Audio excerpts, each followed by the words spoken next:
So I did a video on this 2021 Toyota Land Cruiser a week ago.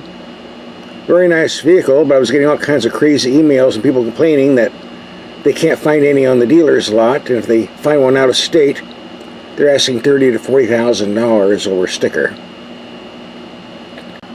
And it's true. Here's one sticking for $87,000, but they want $128,000. Seems to be the trend.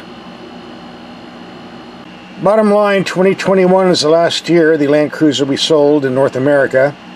This new 2022 model will be sold overseas only.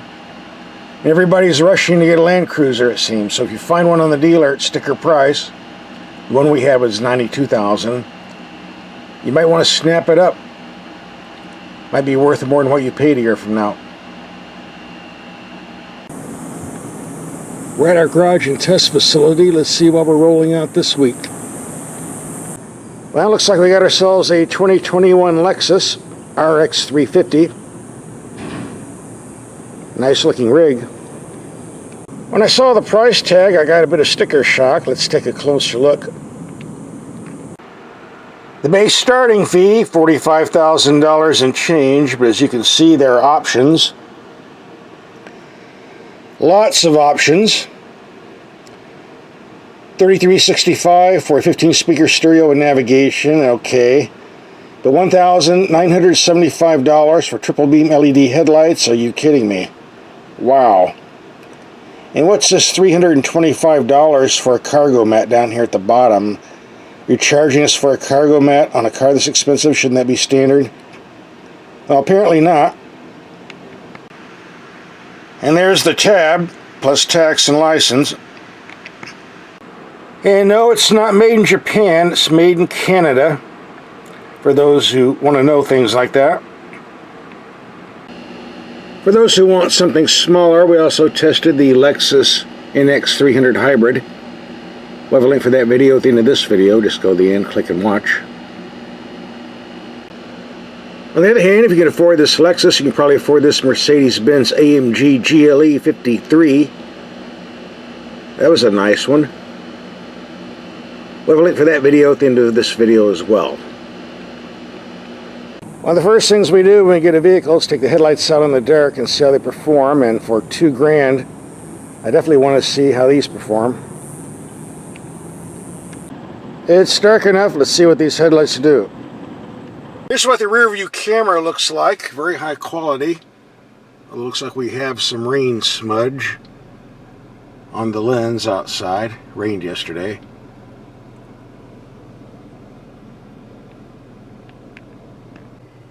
Here we have the low beams on a wall 100 feet away. Very bright. A bit on the low side, but adequate enough for city driving. Go to high beam. Definitely have some light there. You would think for the price they charge for these headlights, they would be active headlights that turn in the same direction as the steering wheel. Apparently not. Odd. And here we have the brights on a fence 80 yards away, building 130 yards away behind it. Brights are doing a nice job. Go to low beam. Reaches out to the fence line. If you turn the steering wheel all the way to the left, we get some left parking lights, so you can see all the trash on the ground. Does the same thing on the right. This is for parking lot use. Overall, these are excellent headlights, but I'm kind of stunned by the price tag. Oh well, it's a Lexus. You gotta pay. Yes, there is a spare tire under there. A nice big one and some extra storage space as well. Under the hood is a very reliable, proven 3.5 liter V6, putting out 295 horsepower, hooked to an 8-speed automatic transmission.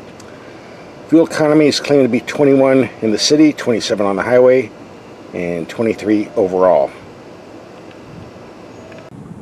This is available in all-wheel drive, but this particular model is front-wheel drive. There is a 308 horsepower hybrid. That's a different video. Standard wheels are 18 inches, but we have the 20 inches, part of the luxury package you saw on the price sheet earlier. Let's take a look at the cabin, and we'll start with the glove box. Lots of room in here if you take out that thick owner's manual. The info screen is large enough and has excellent resolution when the camera system is working.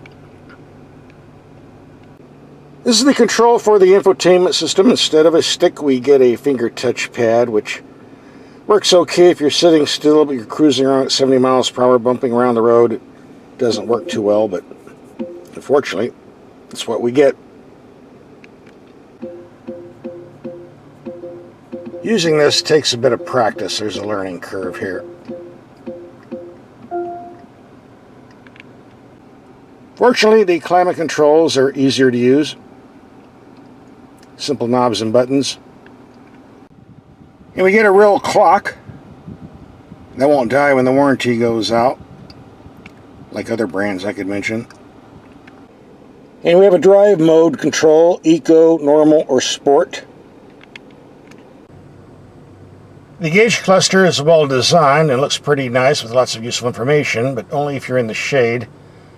Unfortunately, things can change when you get out in the sun at certain times of the day. And we're already getting some of that afternoon glare.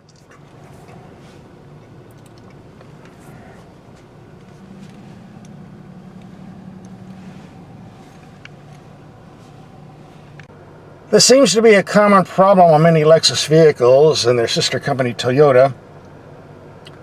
Why nobody notices this or refuses to do something about it is beyond me, but just the way it is. I'm told polarized sunglasses solves this problem, but I've never tried it. The power steering is extremely light, but it's quick and responsive, so I'm not complaining. As we do in all of our videos, we're going to take some mild speed humps around 20 miles per hour. See how the suspension performs on impact. Here comes bump number 1. Very smooth. Number 2. I hear the thumping from the big tires, but the suspension is still pretty soft. Here comes the nasty bump. Yeah, those big wheels and tires felt that one, but nothing serious.